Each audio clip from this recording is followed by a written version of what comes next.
ഹൃദയത്തിന് ദുനിയവിയായ എന്തെങ്കിലും ഭൗതികമായ എന്തെങ്കിലും അപകടം വരാതിരിക്കാൻ എന്തെല്ലാം നമ്മൾ ശ്രദ്ധിക്കാറുണ്ട് അല്ലേ?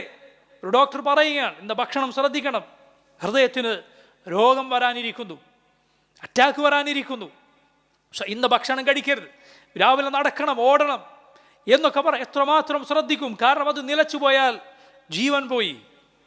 അതെ, അത് കേടുവന്നാൽ ബാക്കിയെല്ലാം കേടുവന്നു. ഇന്ന ഫിൽ ജസദി മുദ്ഗ ഇദാ സലഹത് സലഹൽ ജസദു കുല്ലു വഇദാ ഫസദത് ഫസദൽ ജസദു കുല്ലു അലാ വഹിയൽ ഖൽബ്.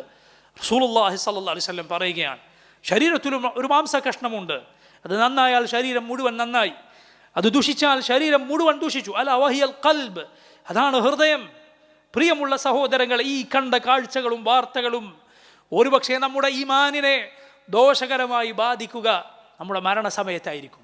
അതുവരെ ഹൃദയത്തിൻ്റെ ഉള്ളിൽ ആ മാലിന്യം ആർക്കും കാണാൻ സാധിക്കാത്ത, നമുക്ക് തന്നെ തിരിച്ചറിയാൻ സാധിക്കാത്ത രൂപത്തിൽ ഒരുപക്ഷെ ആ കറ അടിഞ്ഞുകൂടിയേക്കും.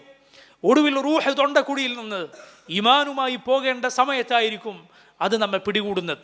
സൂക്ഷിക്കുക, അള്ളാഹുവിനെ സൂക്ഷിക്കുക, കണ്ണുകൾ താഴ്ത്തുക, വൃത്തികെട്ട വാർത്തകൾക്ക് ചെവി കൊടുക്കാതിരിക്കുക, അത് വായിക്കാതിരിക്കുക, അതിന് പിന്നാലെ പോകാതിരിക്കുക. അള്ളാഹു നമുക്കതിന് തൗഫീഖ് ചെയ്യുമാറാകട്ടെ.